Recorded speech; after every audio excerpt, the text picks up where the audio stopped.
Second. Okay, so we're live. Over to you, Moritz. All right, welcome everybody. So in this episode of Cool Story Bro, we are going to talk about meme magic. And I chose this topic not because I'm interested in it myself, but also because I believe it's not exactly foundational, but definitely a very powerful lens or frame to see the world through, especially as we are moving forward in the sort of digitalized, always-on communication age, and are constantly exposed to a whole sort of sewage drain or sewage pipe of informational content that comes at us at all the different channels that we are engaging in, like Twitter, Facebook, email. Everywhere you go, you see content coming at you, and there are some practices that can help you have some digital hygiene, if you will, and also to recognize what are the actual messages that an image or a tweet or a news item is actually transporting that are not readily apparent, but that are sort of baked into the assumptions underneath. And so I actually have studied this topic quite in depth on my own. I last week presented a presentation that I made about 2 years ago for another time at on a YouTube channel called The Rational Rise, and you can look that up as well for getting a very deep dive into it. And actually, I didn't go through an entire presentation, and will reappear there to finish it. But the gist of it is basically that memes, people usually think of memes as sort of these images, these funny images, right? Like you look online, you see a Pepe meme, you see a honk meme, you see a expanding brain meme, whatever it may be. And you chuckle to yourself, it's not only that you have a laugh and that was it, but there's actually a whole lot of sort of underlying assumptions baked into that then sort of are like tendrils in your mind that, if you're not very careful, change the way that you think about it, unless you really take care to understand what those assumptions are. And so we've seen a lot of news outrage and hype and let's say, just hype about the dangerous downside of social media as leading to radicalization, political or otherwise, as leading to schizophrenia, as leading to all kinds of mental breakdowns, also to the sort of bubble thinking that people decry a lot. And there is some truth to that, in the sense that because of the platforms being built in a way that the algorithms that are serving us the particular piece of information that those algorithms think will make us either have an emotional spike to the positive or the negative, or make us more predictable, more habituated in a way that allows them to sell better advertisement that reaches us.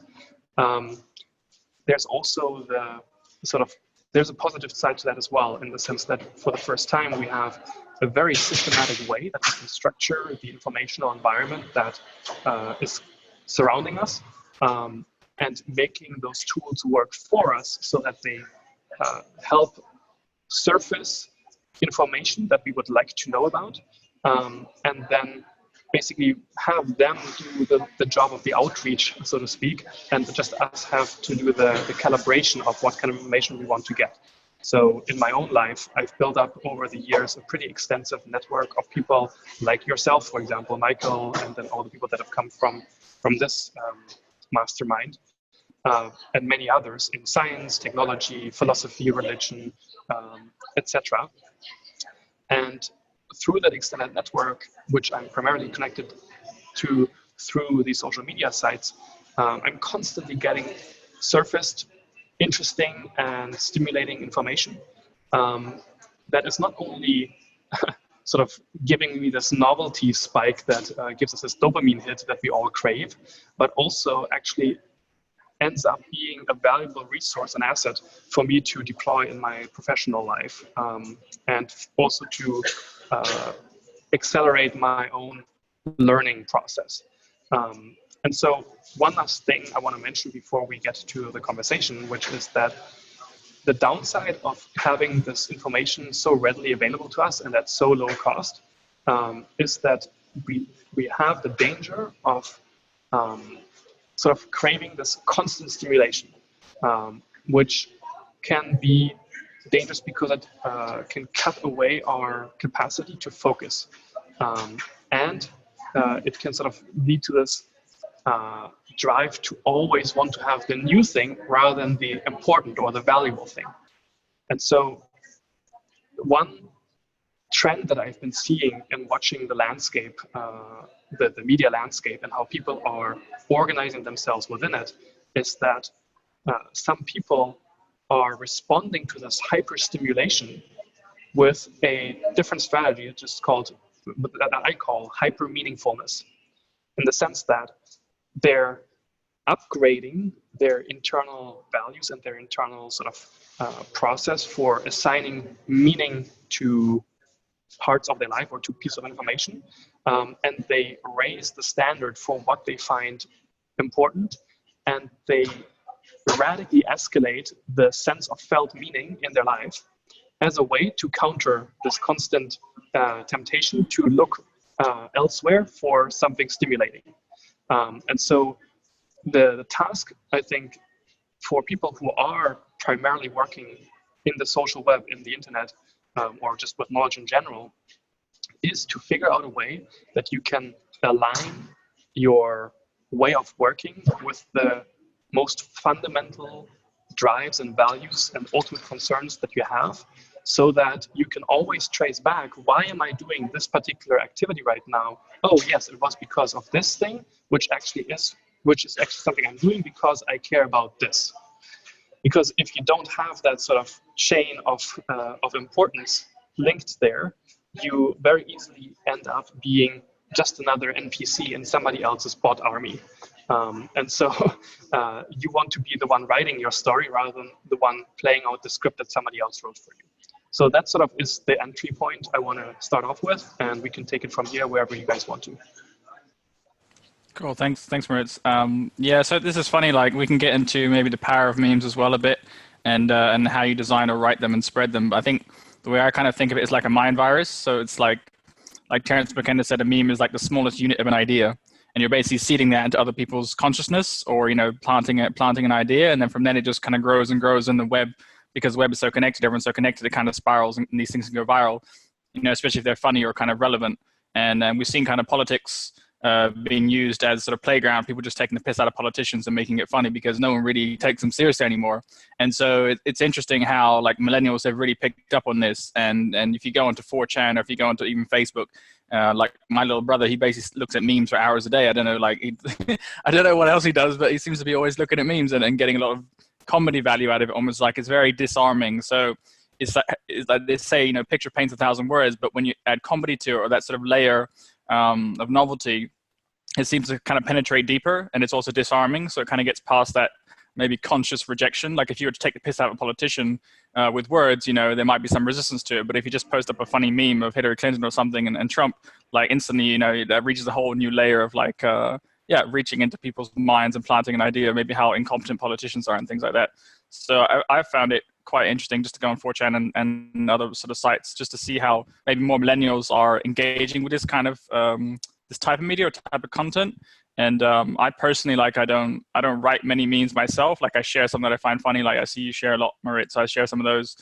Some go in my head, like I just don't understand the context. It's, so you have to have a certain awareness maybe of whatever is being shared, if it's pretty nerdy. But I think some are fairly universal, like the politics ones I find quite funny. And I think it does help to kind of share a message in maybe a way that also can't be censored easily, which is very interesting, because censorship's a big part of the cutting, all these social media sites are cutting down on fake news and trying to stop people spreading information. But memes have a kind of way of just getting around that. Just again, like comedy has a way of getting around that. You can say what you want indirectly. A lot of comedians, George Carlin and these kind of guys, they said a lot of very uncomfortable things, but they did it in such a funny way. They pretty much could say what they wanted. And I think it's the same way kind of the memes are today, is using comedy to kind of spread meaning and awareness, and it kind of gets around that loophole of like, oh, we're going to censor fake news and stuff. So I think it's probably quite powerful how media is going to evolve and how memes are going to be used. But yeah, I mean, that maybe the power of memes, Moritz, you want to talk a bit about that? Like, why do you think they're so powerful today? And how does one go about like in your own life, for example, maybe practical ways of like, spreading awareness or whatever, that's like a mind virus. Yeah, so you touched on a couple points. One of them is that you mentioned that the definition of a meme, according to Dawkins, is smallest unit of an idea. It's, I think, just slightly different, which is the smallest unit of cultural transmission, which means that it's sort of anything that can be transmitted from a human to a human. So it's based on culture being the important part there.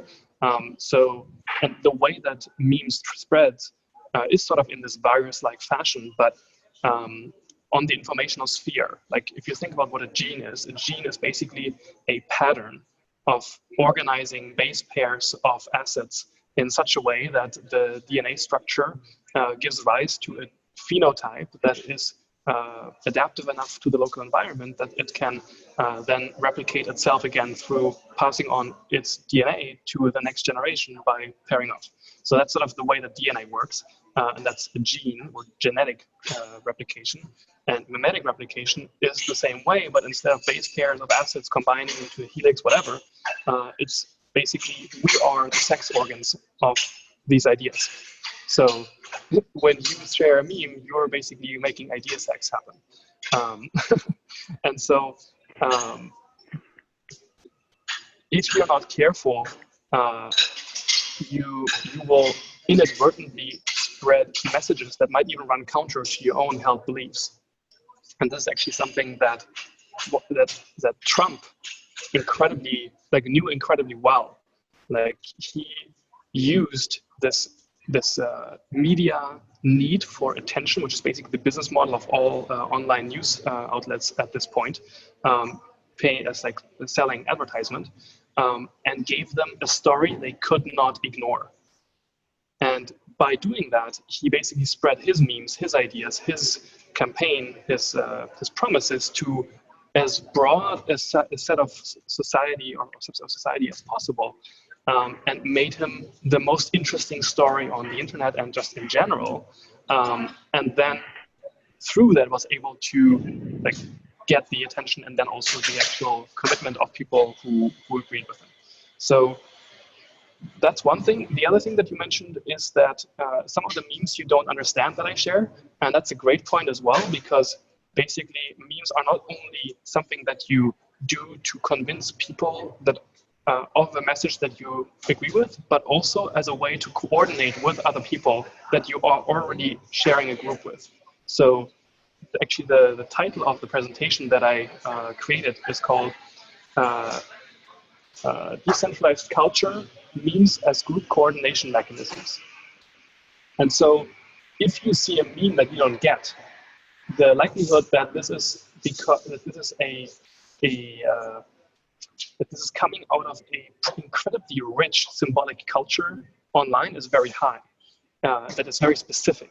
So because these are images, because they can say more than 1,000 words with this very limited space, what you can do with them is bake in all these assumptions, make all these references to other contents that if you don't have the references in your mind, you don't have the same shared mental map or model that other people who created this meme have. And so you can't actually follow it. And also you can't actually react to it very well. And so sometimes the point of a meme is not actually to spread itself to as far or as wide a group as possible, but actually to reaffirm certain ideas to the in-group, or to send a message to them that passes the filters of the mainstream without being censored. And so that way you can actually use this not only for sort of just idea spreading, but also actually political purposes. We saw this with this. I saw this like happen in real time. I think in 2017, when there was what was called the Battle of Berkeley. I don't know whether you guys heard of that, but that was a demonstration and a confrontation between Antifa and Trump proponents, or sort of the KEK meme army, if you will, or Proud Boys, all those people. And there was an actual physical confrontation between them in Berkeley, in California. And there was one stream, one video, or one also image that circulated, which was of this guy, I forgot his name, Nathan something, of Identity Europa, a like alt-right European identity advocacy organization, punching an Antifa girl with dreadlocks in the face. And it was subtitled with face to fist with equality, or something like that. Like, I forgot the exact title, but the idea was basically making fun of the ideas of your opposite camp, which is like equality over everything, with a very poignant image that demonstrates, not just explains or argues, but demonstrates that equality is an idea that has limits, and using a sort of cutifying term, moldy locks, which is sort of a play on the locks that she had, the Rasta stuff, and moldy as well, like being like icky and disgusting. Yeah, like, and basically making fun of your opponent. And this was happening within like hours of this event taking place in reality, and it immediately became something online, and it just spread like wildfire. And so this not only served to share a political message, but also to sort of draw people who are already somewhat sympathetic to some ideas that you hold further in, and to also signal to some other people that if you share this meme, you're part of the group, like you're in a sense. And so that then allows you to find people who think like you as well. Yeah, it's interesting because, you know, if you share that, maybe some people will also like come after you or label you as like, oh, you're, you know, whatever, you're one of them. So it's just like a way of identifying almost with like a belief system, like you said. And it's quite interesting that, you know, some of these memes you won't get if you don't have the cultural awareness or understanding of background, what's going on. Like you just explained it to us, right? So some of us get it. But what's interesting is like, it's like a hidden code where there's meaning there, and it's not so obvious that the authorities can't like prosecute you for it necessarily or shut it down easily. Like you're seeing a lot of things, weird things happen, like on Facebook. Some woman said something about her husband, she flies to Dubai, and now she's in jail because she posted something while she's in UK on Facebook, right? So this kind of stuff's happening all the time now, and it's only going to get more and more sort of authoritarian, I think, because governments are so insecure largely, you know, about their systems and the times are changing, and they don't really know how to keep up with that. So we'll just invent a law, make it illegal, and then, you know, keep things the way they are. And I think that, yeah, millennials and people have kind of found a way to break out of that in a very sort of, you know, indirect way. But it makes really a strong point. Like if you get it, but it's not so easy to label or censor. So I think that's where it's kind of emerging. And then one last point, and I'll hand it over. But if you go back to like language and the origin of language, you know, the Egyptians used hieroglyphs, and that was how they conveyed meaning. And so it's almost like we're going full circle back to a sort of hieroglyphic, you know, depiction of information and meaning. And again, hieroglyphs are, you know, a mystery to many people. Don't understand half of what they mean because we lost the historical significance of the context. Yeah. So without the context, you can't really grasp the meaning. But it was obviously something that worked pretty well for them and their culture.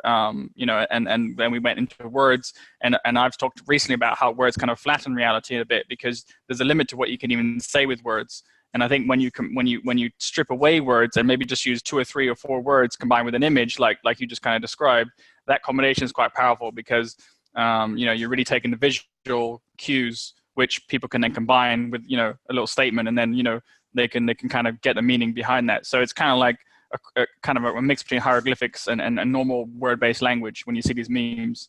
And they just make me laugh off of them. I mean, I think that's why they really work. If they're not funny, they don't spread, right? They don't go viral. So it has to be something that's kind of funny, right. Timely. This is important. Like if you laugh at them, your emotional readiness to absorb the information that is in there is much higher. And so this is the reason why comedy is so important to spreading memes, or outrage, like basically just anything that gives you an emotional spike. It doesn't have to be positive in nature. That's also why it's not actually that the bubbles are all about giving you the information that you already agree with, although that's definitely happening too. But it's also about spiking your emotions, so actually outraging you, for example, with something that doesn't agree with you, in a way that then reconfirms your priors already, because, oh, how can people think like this, you know? So I actually don't think that these bubbles are exactly just reaffirming your own ideas, but what they're optimizing for is spiking your emotions in a way that makes you more predictable, more sort of categorizable for machine learning algorithms, so that the advertisement that they're selling to advertisers or to corporations has a higher probability of convincing you that you need to buy the next thing. And this is something that I just saw also another video that I watched, which is very interesting, which is basically drawing a connection between postmodern thinking with Lacan and Derrida and Guattari and Deleuze to our sort of late stage capitalism that we are in right now, in the sense that it used the example of BuzzFeed. Like BuzzFeed looks cutie and it's like this complete waste of mental space if you actually go on the site, and it's just horrible stuff like listicles and quizzes of like what GOT character are you and all this crap. But actually there's some very sophisticated theoretical underpinnings behind that. The founder of that, the CEO, actually wrote an entire essay on postmodern and I think Deleuzian thinking, and basically accelerating schizophrenia in the general population through this. So it sounds crazy, but basically what BuzzFeed is doing, the way that they show you ads is not actually showing them as ads, but really making them native to the content. So sometimes an article will not say somewhere very tinily put their paid post or whatever, but it looks like a normal news article. So contextual, it slips past your defenses. Exactly, and what it does is it allows you to very quickly get a new identity by identifying with something that is about, for example, this what GOT character are you? It makes by you actually going through that, clicking that stuff through, and seeing these images mirrored back to you, you identify with being part of the group that goes through GOT character listicles, so that you can know what character you are, sort of creating a new identity, so that you are then more ready to be sold to another product. And then the same thing happens again and again. It was just different themes. And so what they're doing is they're radically accelerating your identity formation and switching between identities. So they're basically breaking down all kinds of organic, natural identities, instead sort of overcoding them, deterritorializing them with some technical language, but I think you get the point, with all kinds of sort of disparate, unconnected identities. And by doing so, you stop being able to narrate your life in a coherent fashion. And by not being able to narrate your life in a coherent fashion, you become much more sort of disintegrated, if you will. And if you're disintegrated and you don't have a connection of what you're doing in the here and now to what you want to be doing in your life overall, like your ultimate concern, you're much more ready to be sold to, because that is like an emotional spike. Oh, I matter, I'm important, or buying often fulfills some of the same needs, or sort of pretends to fulfill some of the same needs of belonging. And so they're doing this as a way to accelerate capitalism, to accelerate sort of this is a really accelerationist tactic, so as to then bring it down. Because in order for capitalism to actually function, you need to have some modicum of stability for people, like property rights, etc., for it to actually still function. And so what they're doing, they're trying to accelerate it to the degree that's actually eroding the entire foundations of making the whole system work at all. And so, yeah, you don't notice this and you don't think about this when you just see a BuzzFeed article, but there is incredibly deep thinking and theory and actual practice behind it. Go ahead, Daniel. Yeah, I mean, they may be well doing that, and apologies, I've got to drop off in a couple of minutes because I've got another call I've got to take. They may well be doing that, but what's the cost of disintegrating capitalism through ideas like this? What's the cost of kind of accelerating it? I mean, you're probably costing a hell of a lot more than you are going to get repaid. I mean, it's a net loss because everybody's followed a kind of fear narrative for such a long time. So now you're going to switch it to a kind of shallow narrative where you're feeding people, like you say, feeding people things that make them feel like they belong to groups or societies or to people so that they can be sold to. But what in your opinion is the eventual outcome of that? Well, in this particular instance, the founder of BuzzFeed, I think, is motivated by sort of a resentment and an interest to see the machine that, in his eyes, probably is like unjustifiably putting straight white men at the top of the dominance hierarchy, like pulling it down. It's sort of this eternal resentment against competence and against the machine that is like leading to the disintegration of things that they hold dear.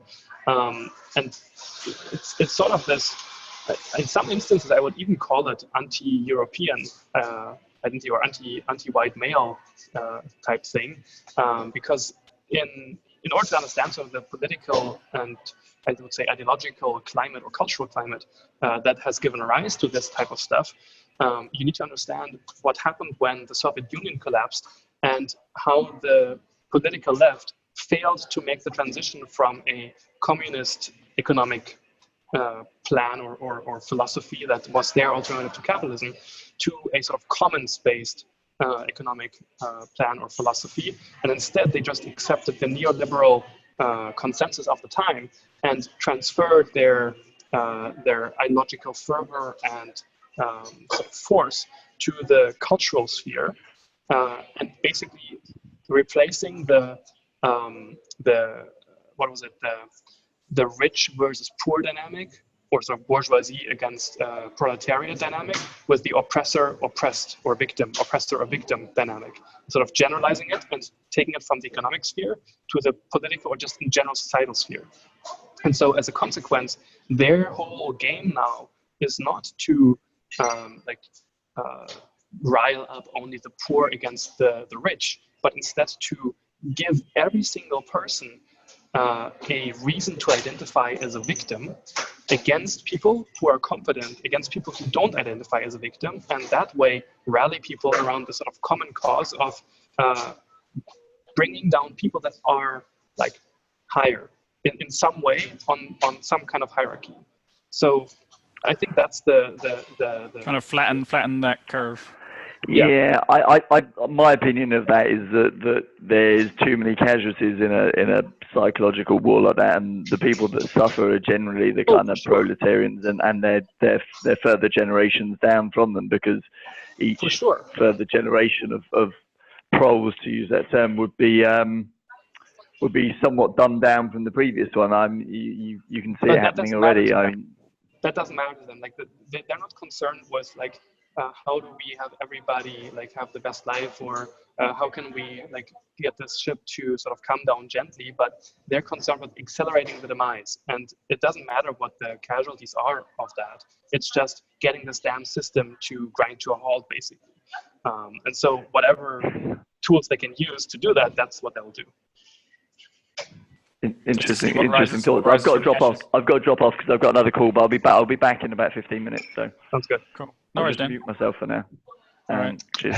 Hey, Moritz. I'm interested to hear what you think about how much of an influence that AI is already having in this space, and also the military. Funnily enough, I've read some reports that, well, actually studies that have been done by the military that were set up to analyze the impact that that memes can have. And then there's sort of more on the woo-woo spectrum, like you mentioned, schizophrenia and that kind of thing. I've even read reports about different kind of subliminal messaging being implemented into the memes, and then also like presidential candidates and politicians being able to get access to the artificial intelligence that's been potentially like far more developed than what we've been led to believe.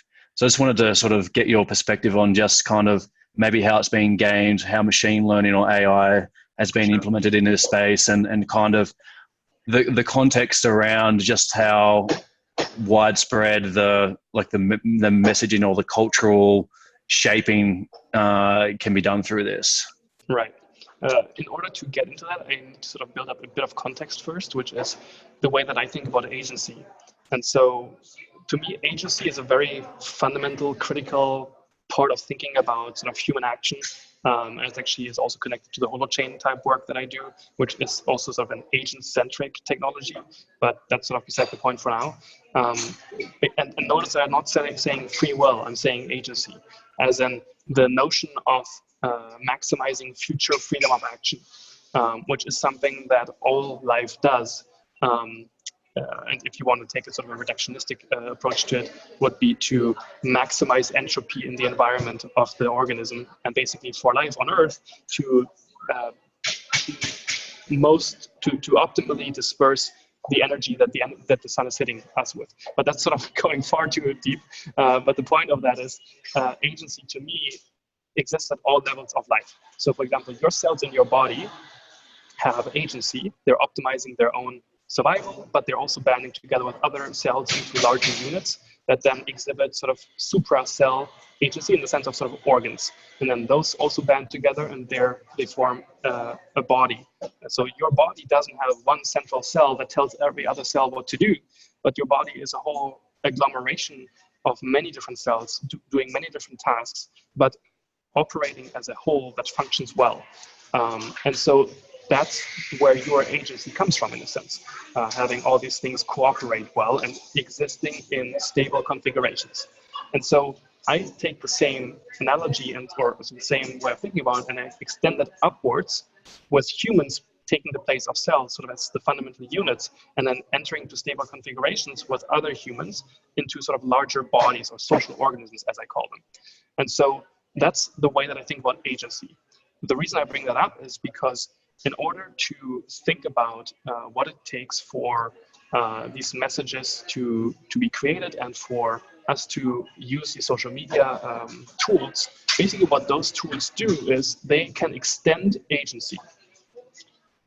And they can extend agency for people who are aware of how they function and who sort of acquire the capacity to use these tools in a way that serves their purposes.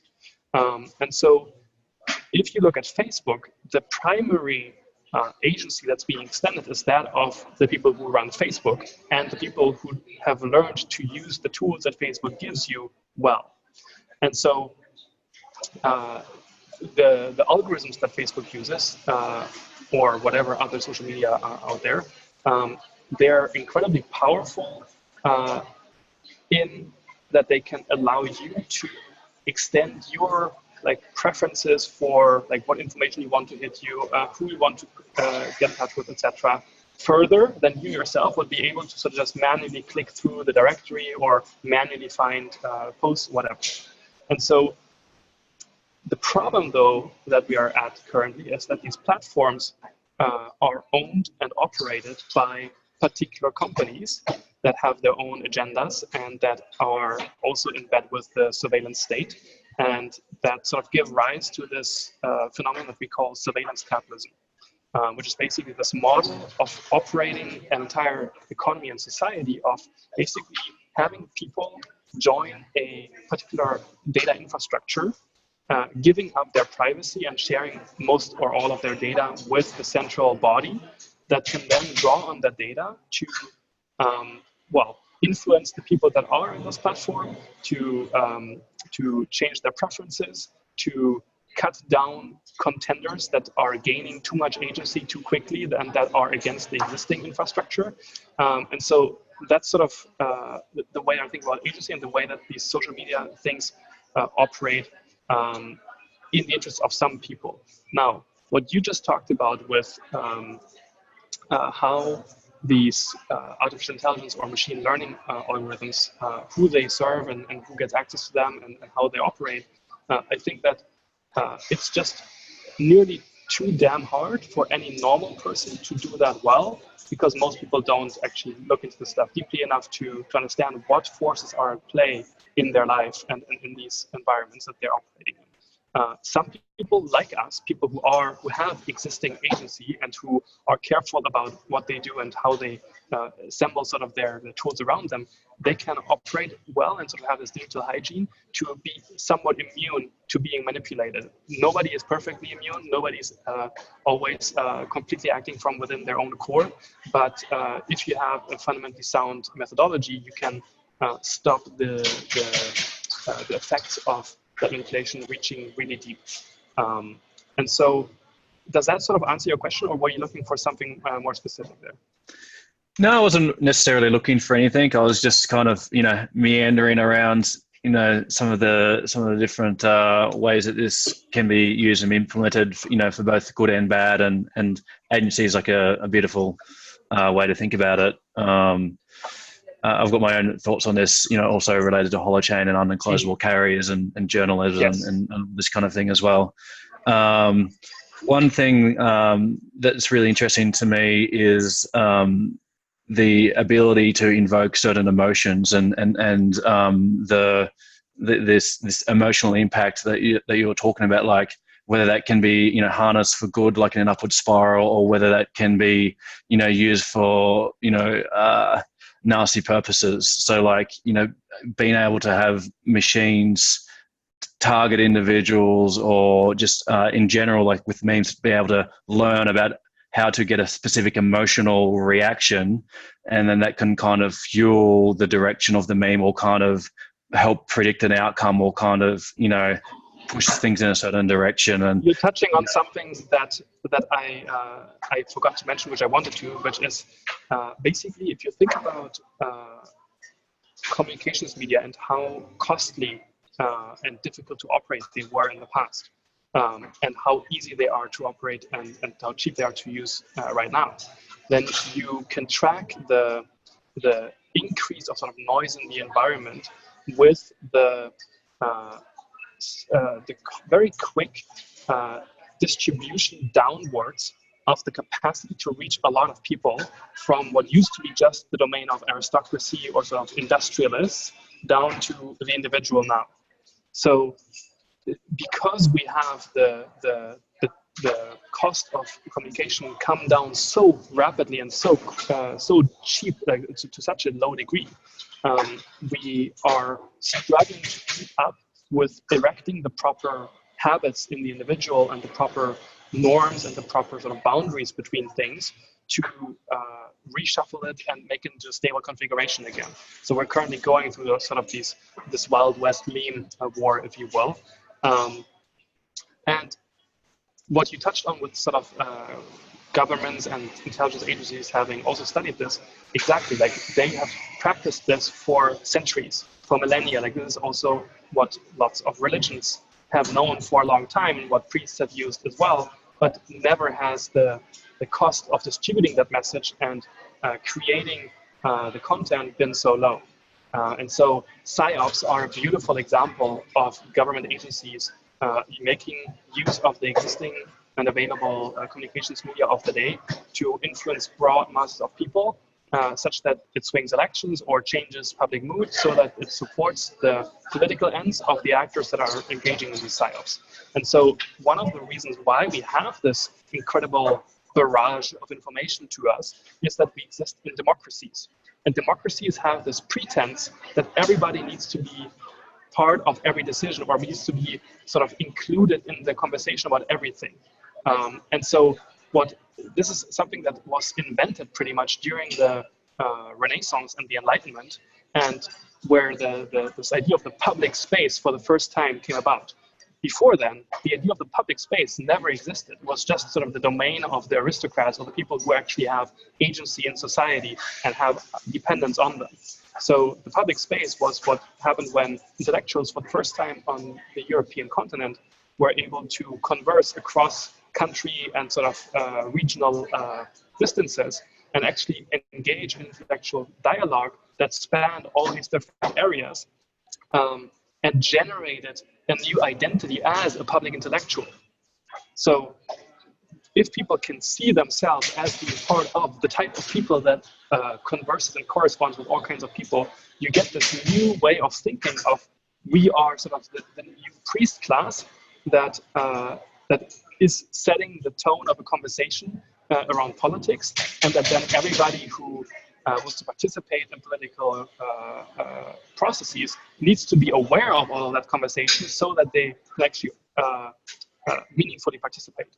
And so Napoleon actually was the first one to shift, after the French Revolution, the warfare from just the domain of aristocrats, professional mercenaries, and sort of professional armies, and sort of some normal people, to a nation like against another nation. So basically what he did was he drew the entirety of the political unit, the entirety of France, into the political, like into warfare basically, and like changed the whole society so that all economic production, societal sort of processes, political deliberation, etc., serve the end of warfare against other nations and against other peoples. And so this is where this politicization comes from. Sort of, we wonder today, why is everything politicized? Why is everybody like has to have a position on everything? Like if you go back, it goes down as far as Napoleon, if you will, and politicizing every single individual's participation in public life. So nation states are like memes, or like an extension of that. They were the answer to novel developments in communications and weapons technology as the new sort of boundaries of stable boundaries for particular geographies. Before that, we never had nation states. We had city-states and we had empires, pretty much. And either you were a client of an empire or you were a powerful enough city-state that you could defend yourself. And so nations became important as these communications media allowed people to identify with a larger unit than their local environment. So now I'm not just a hamburger anymore, I'm a German, right? Like I'm part of an ethnicity or of a nation. And the same thing is happening now as well. Like nation states are rapidly deteriorating in their capacity to function well and to operate on the global stage. And what we're seeing is a realignment of loyalties and of identification to larger categories like European or whites or like intellectual, whatever, and to smaller loyalties or smaller identities, as in like I'm just part of my local village or part of like this internet tribe that I belong to.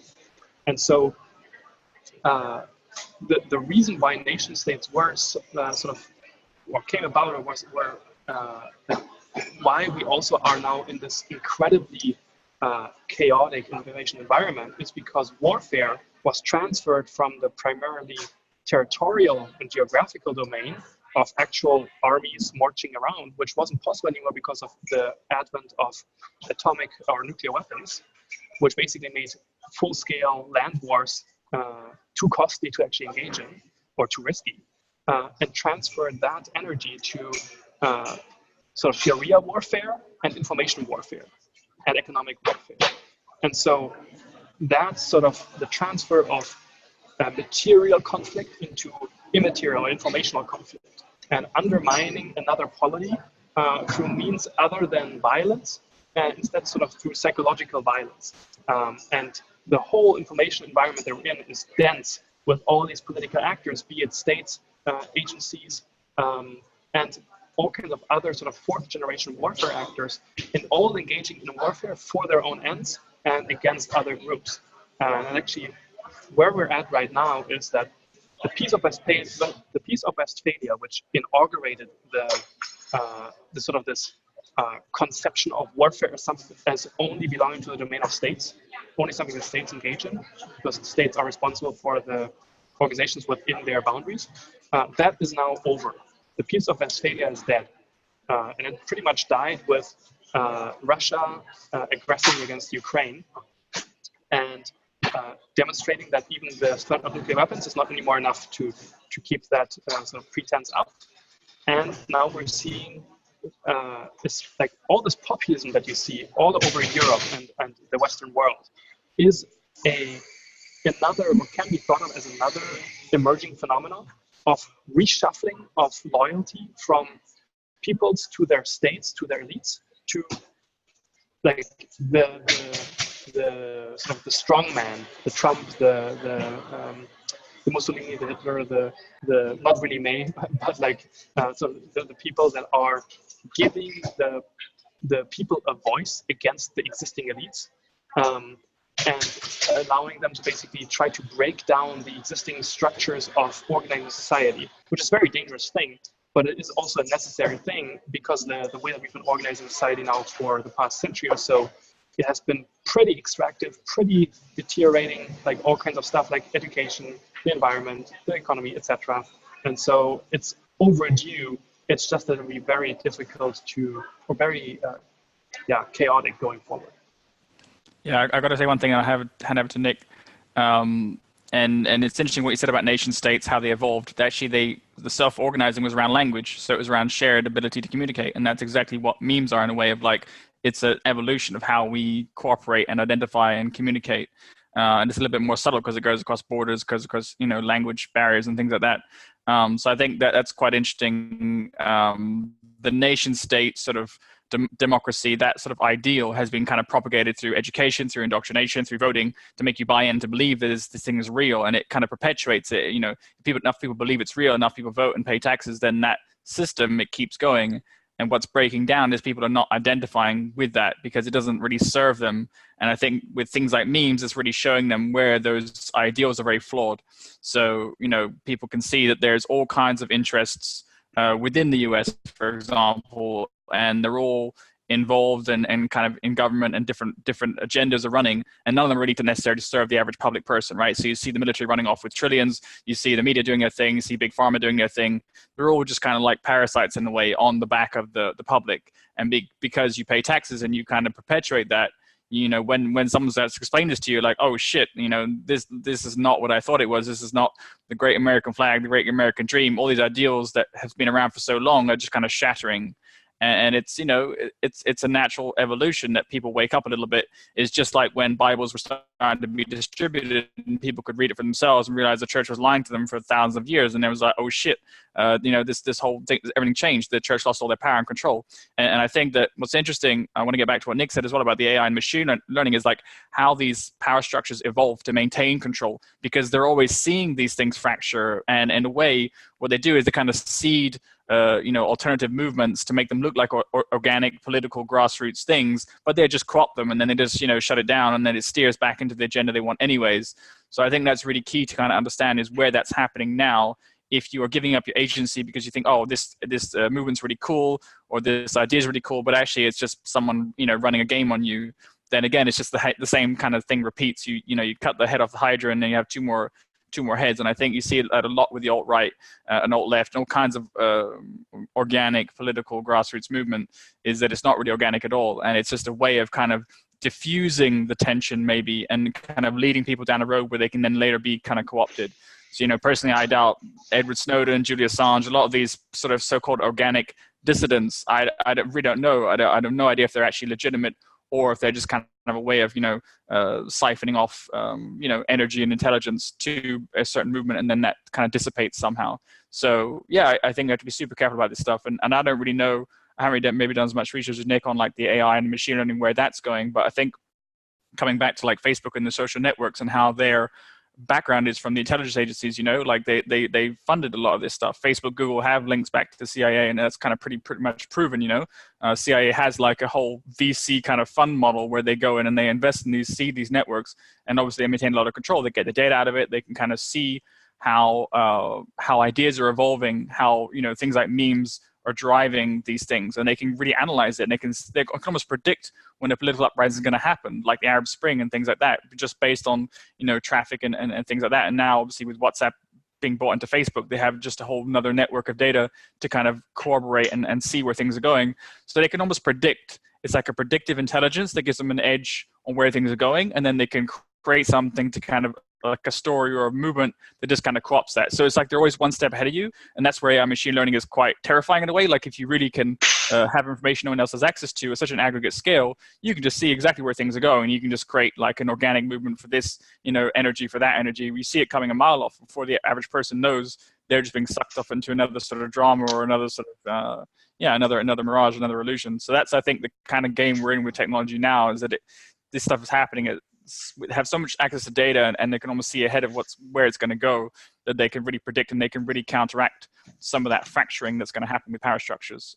So where we end up from there, who knows? Like I think it's not even about surveillance capitalism. That's just, again, like a very small, limited way of looking at it, because capitalism is not really the ideology driving this. It's all about power and control, many levels going back thousands of years. So who's leading that? Who's driving that? Where it's going? Like, I think AI and technology in general doesn't really view humans as like agents, as agents or sovereigns. They're just kind of utilitarian pieces. That's kind of what education is: plug you into a system that keeps you working for the system, doesn't give you agency, doesn't give you free time. So that for me is like a really interesting discussion of maybe how memes can help you break out of that illusion or game, and again how you can identify and communicate more independently than just getting sucked into another illusion. But I don't know if Nick has something to say on that. Yeah, you actually touched on some points that I wanted to talk about, so thank you. And one of those points being controlled opposition, for sure. One of the things I wanted to bring up was storytelling, and how in Indigenous cultures that's obviously a big part of spreading natural law through their mythology, through their storytelling. But then on another piece of that is setting the tone for the conversation, and through the co-opting of the conversation itself and these memes, and the ability to trigger certain emotions within us and thought injections, perhaps, like if you get into the realms of like what is thought and all those kind of things. And then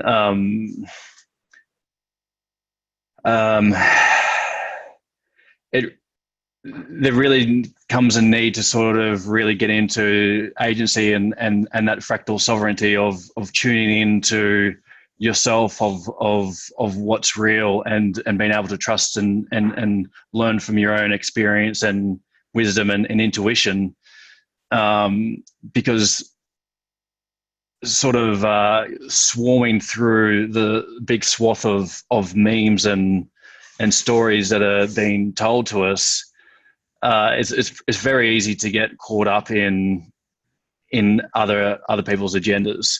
So I just kind of wanted to, basically, Michael, you talked a lot about what I wanted to talk about. It was kind of the natural, organic storytelling, and then the co-opting of that, and sort of how to, Morris has got his hand up. Just wanted to bring that in the conversation. No, that's great. And I think taking this sort of back to the whole topic of this group in general, which is to give you more agency, empower you to live a more agentic or a better life, is because we are in this sort of democratic environment of everybody thinks in order to be successful in bringing about a political change, they need to convince other people. They need to harvest other minds or recruit other minds into the service of the idea that they have. People waste a lot of their time trying to convince other people. They sort of have this fundamental orientation to trying to bring other people into their idea space.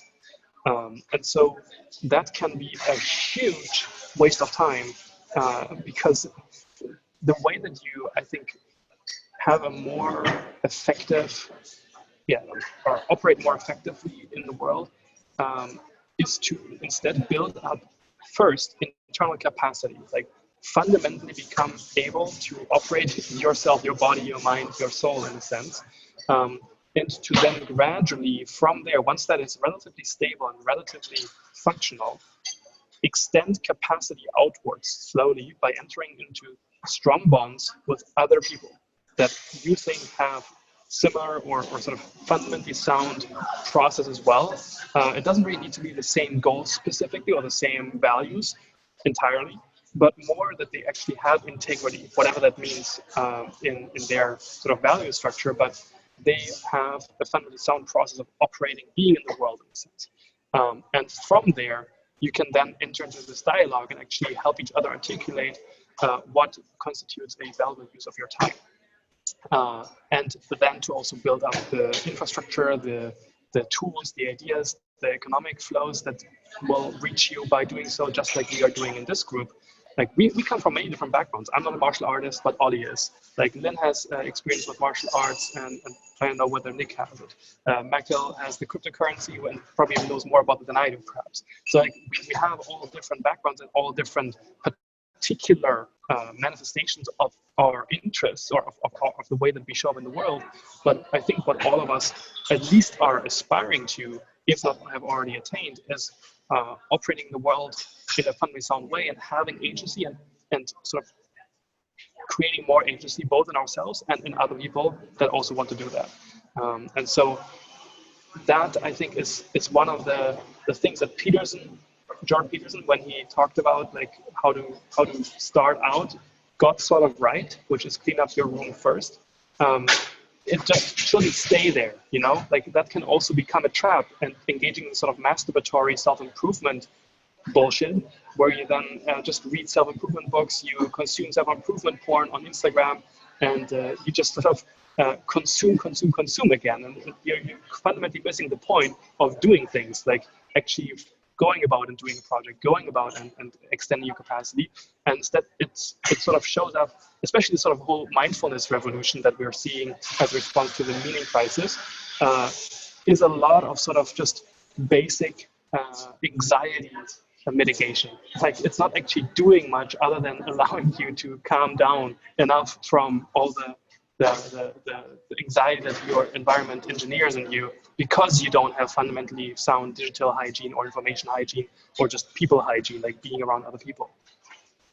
I think that's a really good point about like agency. If you feel stressed or anxious, it's probably a sign you've given away too much of your being before you really create that foundation, right? So we're kind of trained from the very beginning to not really have an identity and then to look for meaning outside of ourselves. And then obviously you grow up and you have this crisis of like, you don't really have a strong core or know who you are. And then you fill it in with all these, you know, insecurities. You fill all these in with like buying shit or, you know, whatever, voting or whatever else you think gives you meaning in life.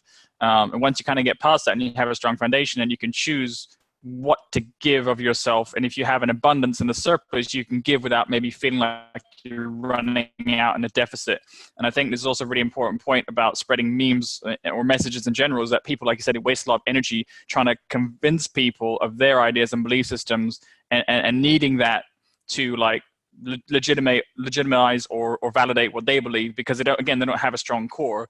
So when you really feel good about yourself and you feel confident what's working for you, you don't need to waste your energy on like convincing other people, like, you know, hey man, you need to learn about this conspiracy theory, or you need to get on the same page as me. You can share what you want to share, but you don't invest emotionally too much in like their outcome of their belief system. And that's, again, really important to have your core, put out the messages you want, but not to have like it drain you. And I think that for me is what I struggle with a lot of time when I started to find out certain truths that I thought, wow, people should know about this. Maybe I just cared too much about needing other people to agree. But eventually I was just like, it just didn't bother me at all. And I could share pretty much whatever I wanted without being labeled as whatever people might say, you know, you're crazy or whatever, you know, that sort of needing to belong to some wider group, it just kind of fell away. And again, that's when I found other sort of more integral people, sovereign people with more agency, you know, having their own minds and opinions. You don't have to agree on everything, but you kind of respect that everyone's on their own journey, and you don't all need to agree on every single thing to have a lot of value in like sharing ideas and stuff. And you're strong enough, you're not worried about your belief system being infected by a meme or like a, you know, a virus that you don't believe in, because you have a strong foundation, a strong core, so you can discern what's true for you, what's not true for you. Yeah, that's been my journey. I think an important part of sort of where this is all moving towards, and especially as you start to get this fundamentally sound process going, the way that you will most likely want to arrange your digital life is actually not spending too much time engaging with sort of this abstract generalized social media, or sort of Facebook generalized Twitter, but instead finding people that have a relatively high signal to noise ratio, whatever that means for you and whatever the topics are that you are interested in, and then to invest into increasing the relationship with those kinds of people, and actually then forming communities that have some participation membranes. Like, don't just let everybody run into your conversation that is about a specific topic and sort of drag down the average intelligence in the group, because they're just sort of reacting like in a knee-jerk reaction to something that you're saying on a very low level. Like, try to have some space, some forum where you know that the people who are there engaging with you have some basic understanding that you share, so that the conversations that you have and the sort of articulations that are taking place there have a certain baseline quality. And when you can guarantee that, you can then radically level up the sort of personal and collective intelligence of that group, and very quickly reach sort of newfound heights of understanding, which you never get to if you only engage in sort of general sewer of information that you're swimming in and expecting that this will sort of be a very healthy environment. So I mean, nothing against like exposing yourself to pathogens as well. Like there's a good reason for like not staying indoors only and never going out into the fresh air and like not never getting exposed to viruses or illnesses. Like there is a point to immunizing yourself against those things. So you need to constantly or periodically expose yourself to all kinds of stuff that don't fit the bill of what you want specifically right now. But like if you also shouldn't think that you need to constantly jump into something where you run the risk of getting an illness that knocks you out for 3 weeks and then you have to start from zero again. So yeah.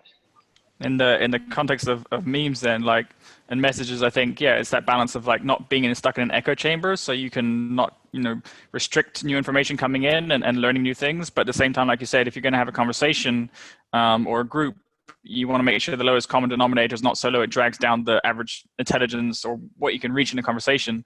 And I think why this group is really powerful is because we've all reached a certain level of sovereignty and agency that means we can come together and not have to like rehash and repeat very sort of basic ideas, which maybe stuff we've all had to go through, and it can be really frustrating to talk about that with other people who haven't gone through that.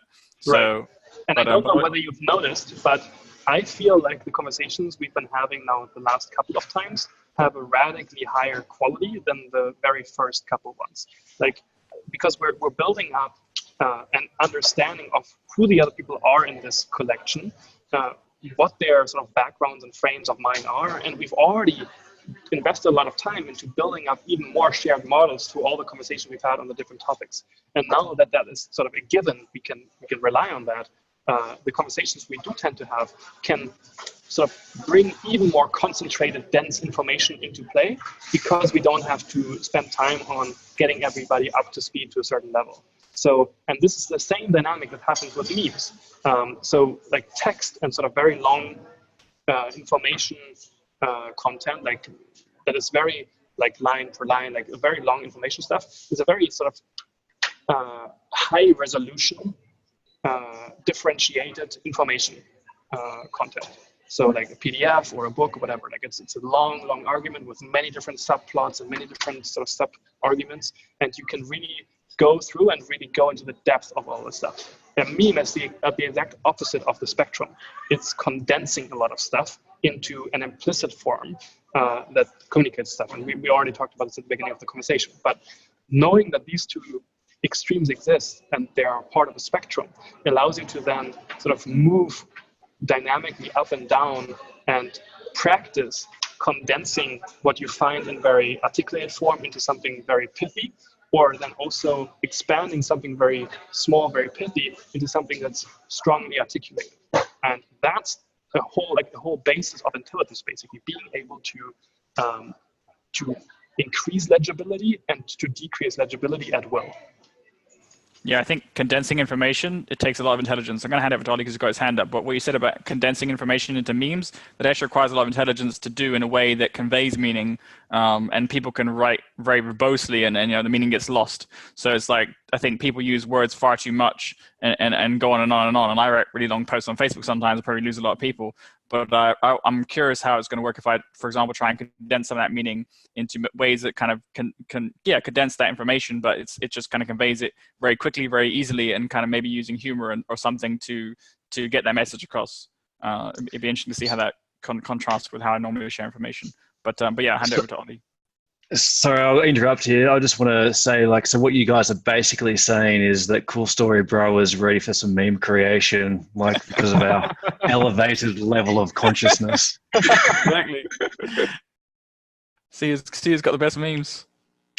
You might be right there. I was going to ask a question about kind of reading memes, because for me, kind of memes, obviously, it's not just about something that's online. It's kind of, I think even maybe Dawkins defines it like that as being something that is beholden to the laws of evolution. Like evolution is this idea of kind of like a force that, you know, a conversation is subject to these laws. It's whatever sort of evolves and passes through the point, whatever happens in a moment that kind of can manifest in that specific environment. And so obviously memes are, in the context of the conversation we've been having, sort of the bleeding edge of cultural change, you might say.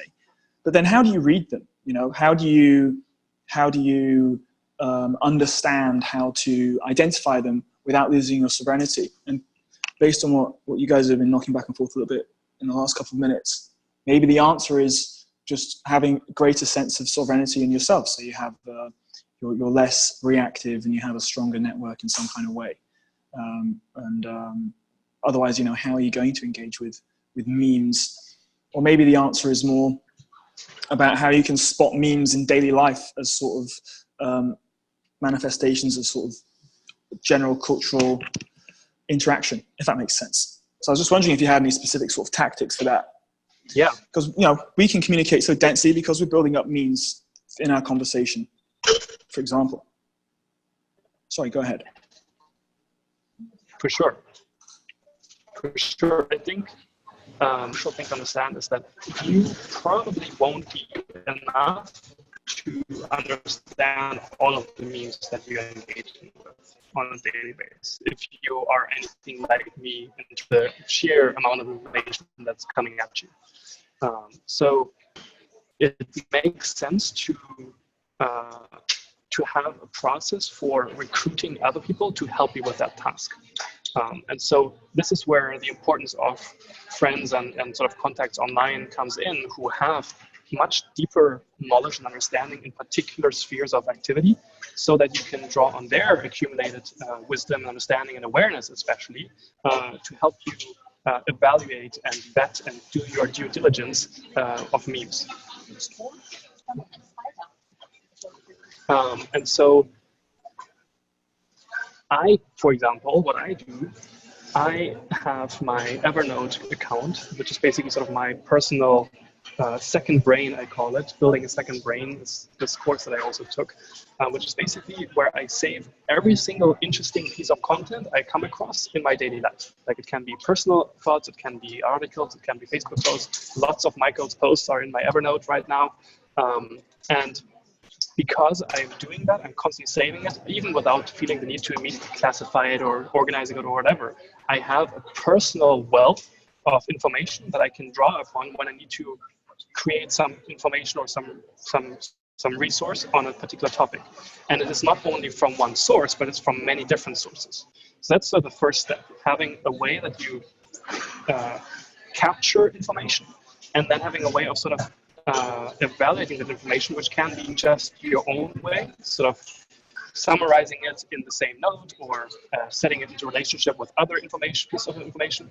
And then the sort of next step is to build what I call a third brain, which is actually the term I found at this other course, which is done by the same guy who is building a second brain course, which is called Rite of Passage. I'm going to put that into the chat as well, if you want to check that out, which is basically all about, it's sort of framed in the way of like accelerating your career by writing online, but really what they're doing is giving you a way to recruit the collective intelligence to your own ends. Sort of, how do you become an NPC bot army creator, like in a sort of, if you want to put it into a cutesy way of thinking about it, but your career success today doesn't depend anymore only on the particular skills that you have in one specific domain, but it depends on you being able to play well with others. And so by using the tools that we have available to us, like Twitter, Facebook, or whatever they may be, or even private fora or email lists or whatever it is, in a way that increases your own momentum of understanding and of having other people around you that are capable as well, you can then ask them to help you with tasks. For example, what I do is I share stuff and then I ask people, what do you think about this? Or I tag particular people that I know are also interested in the same topic. I'm going to try the same. I think it's without the HTTPS. Try that one. No. Anyways, I'll figure it out. But basically, when I have like some question or I encounter some piece of information that I'm not sure how to understand or frame or put into a context, I ask other people to comment on it, and like basically I can develop an emergent perspective on it by especially tagging people who have opposite or different opinions or different backgrounds on it. And so I can very quickly sort of have a powerful perspective on something without having done all the vetting myself, because I can trust the particular people that I'm tagging have a fundamentally sound process of engaging with information, and that I can somewhat trust that whatever they're going to say has integrity, has signal to it, not just noise. And so, because you cannot possibly become like knowledgeable and capable in all spheres of life, you just can't. And so you need to find people that have more knowledge than you, and that you can trust that they are fundamentally sort of good people, and that they practice the digital hygiene necessary to engage with information in a productive way. Yeah, I would add to that point. I think what you said about having filters, especially in domains where you're not specialist or you don't have that expertise in, is really key. And you know, trusting their integrity, that they're not trying to sell you something or whatever, is the first step. But people can really be nice people and still believe in weird shit. So I think if they can demonstrate some mastery of whatever they're talking about and kind of show that, and you can follow someone over a period of time, and you can look at, you know, other ways of measuring that, but getting a real feel for, okay, how well does this person know what they're talking about? Is it just from rehashing, regurgitating experts, or is it actually based through some sort of direct experience, and is there some validation of that? You know, have they broken through whatever, you know, illusions exist in that sphere, and actually found some, you know, original thought, critical thinking, whatever it is, to kind of, you know, demonstrate that mastery, that understanding. So definitely you can do that with health, you can do that with finance, you can do it with sort of other areas where you're looking to evolve and grow, and having those filters is really, really key, so you don't get taken advantage of by people selling you shit, which most of consumers and capitalism will happily do to you in terms of health and money, where people don't have sovereignty or agency, and you see they get taken advantage of a lot. So I think that probably the first key is having good filters, and maybe reducing your exposure to sort of just real noisy places like Moritz was saying, your signal to noise, you know, in your environment should really be tuned down. So, you know, I don't go on BuzzFeed, for example. I've never been there. I don't go on Reddit a lot, except for a few forums that I get value out of. So I know kind of where to go to get information where I don't personally have it, and I want to speed up the learning curve. But also, if you think about memes as like a virus, then it really comes back to having a strong immune system. And if you look at how memes are designed to sort of trigger you to have an emotional response, then if you're detached from that, they don't really have a hold over you at all. So I even look at memes that I find completely ridiculous and I don't agree with at all. And I just laugh because it's funny to me that people believe that, and that's actually a thing. You know, there is some strange belief system out there, religion or whatever it is, you know, that just seems comical to me, or sort of prehistoric. So I think if you have a strong immune system and you're not getting drawn in emotionally to discussions, you're not wasting your energy on people that maybe you love or care about, but they have weird belief systems, and you can kind of detach from that. That's also really key, is having that strong immune system. Yeah, I totally agree on that as well. And you know, like that exactly comes back to the sovereignty and the agency is building up that buffer, so you have that immune system. I actually wanted to see if we could go full circle on this discussion and actually go back to like even a question like what is a meme, and the over memifying of things. So like, you know, like is every kind of viral message, is every picture like a meme now, and kind of like the kind of almost like the projection of like anything that is got some kind of message or goes viral is all of a sudden a meme. So I just wanted to see what you guys thought about that, and then also the part about like leveraging memes for good and kind of the creation of memes to really have a positive impact once we've taken care of our own kind of human cellular cleanliness, if you will. So let me take a step at that, and then I think we can close off the call with an actual look at the meme that will allow us to understand this better. Yeah, I mentioned this already at the beginning of the call, but basically the way that Dawkins defines it, or I think that the way that memes are now understood properly, is as the smallest possible unit of cultural transmission. And the key part there is that it is all about replication and about spreading.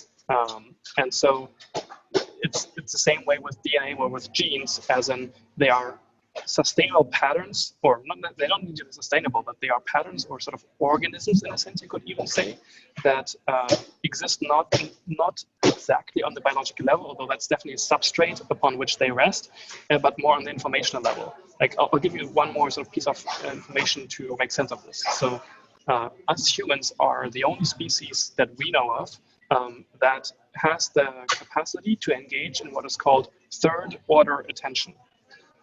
As in, how do you, like, it's I see you see me.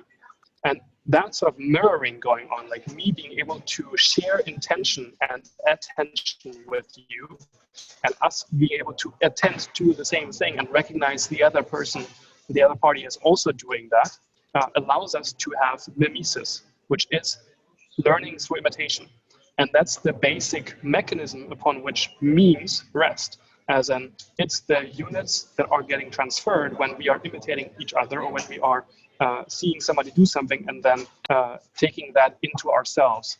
And so another video that I'm going to share with you in the chat as well is all about that, which is that BuzzFeed video. I actually I didn't put it into there yet, but basically, it's some pretty deep theory, but also it's actually backed up by evidence that in our childhood, our experience of the world is very disconnected. Like it's like, oh, I get a pang of hunger here, and like there's some crying in my consciousness, which I don't even necessarily recognize as my own. And then like there's this flash of color in my peripheral awareness, and like it's these disconnected experiences that don't have a coherent narrative to them. And so when you grow up and you start to look into the mirror, or your parents mirror to you what you are experiencing through their own face, and you're seeing that, you're starting to get a coherent narratization of your experience. And that's the basis of a self, like being able to narrate your own experience in a coherent way, rather than sort of as a disconnected blob of different experiences that don't really share anything. And so with that in place, the whole schizophrenia thing that I mentioned earlier, that is sort of at the core of BuzzFeed's business model, in a sense, makes more sense. Like it is breaking up again your capacity to coherently narrate your own existence according to your own narrative, and instead sort of supercharging you, overcoding your ability to do that with sort of very poignant, very powerfully, mimetically powerful sort of delivery mechanisms for specific ephemeral identities, like the GOT character or whatever. Game of Thrones is the GOT. And so that's sort of the way that I think about memes, and the way that also connects back again to how important it really is to be able to narrate your life yourself.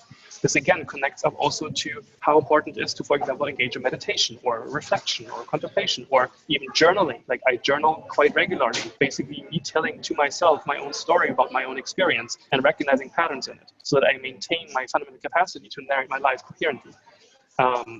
And so that's really key to operating well in this sort of supercharged mimetic environment, where all these powerful agentic actors are trying to recruit you to whatever their cause is.